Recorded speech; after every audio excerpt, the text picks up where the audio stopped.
మోడీ నేతృత్వంలో కేంద్రంలో ఎన్డీఏ ప్రభుత్వం మరికొన్ని గంటల్లో కొలువు తీరనుంది.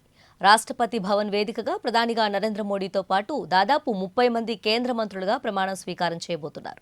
ఈ ప్రమాణ స్వీకార వేడుకకు అన్ని ఏర్పాట్లు పూర్తయ్యాయి. అయితే ప్రధానమంత్రి ప్రమాణ స్వీకార మహోత్సవానికి ఎన్డీఏ కూటమిలోని నేతలు, ఆయా రాష్ట్రాల ముఖ్యమంత్రులు, ప్రతిపక్ష నేతలు, సినీ, క్రీడా, బిజినెస్ ప్రముఖులతో పాటు పొరుగు దేశాల అధినేతలకు కూడా ఆహ్వానాలందాయి. ఈ వేడుకకు సుమారు 7,000 నుంచి 8,000 మంది హాజరు కానున్నట్లు తెలుస్తోంది.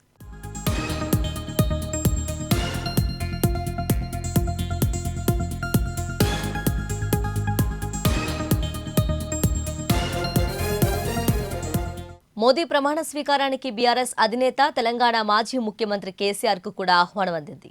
కేసీఆర్ను తాజా మాజీ కేంద్ర బొగ్గు గనుల పార్లమెంటరీ వ్యవహారాల శాఖ మంత్రి ప్రహ్లాద్ జోషి ఆహ్వానించారు. మూడోసారి ప్రధానిగా నరేంద్ర మోదీ ప్రమాణ స్వీకారం చేయనున్న సందర్భంగా ఈ కార్యక్రమానికి హాజరు కావాలని కేసీఆర్కు ప్రహ్లాద్ జోషి స్వయంగా ఫోన్ చేసి ప్రత్యేకంగా ఆహ్వానించారు. కేసీఆర్ ముఖ్యమంత్రిగా ఉన్నప్పుడు మోదీని టార్గెట్ చేసి మాట్లాడారు. తెలంగాణ రాష్ట్రానికి రావాల్సిన నిధులు, విభజన హామీల విషయంలో మోదీ ప్రభుత్వం వ్యవహరిస్తున్న తీరును ఎండగట్టారు.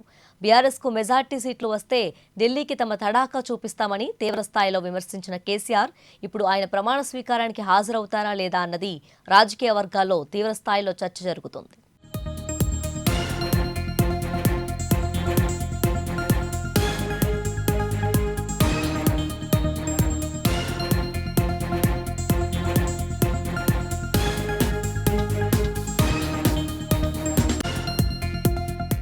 ప్రస్తుతం రాష్ట్రంలో నెలకొన్న పరిస్థితుల నేపథ్యంలో కేసీఆర్, మోదీ ప్రమాణ స్వీకారానికి హాజరయ్యేది అనుమానమే.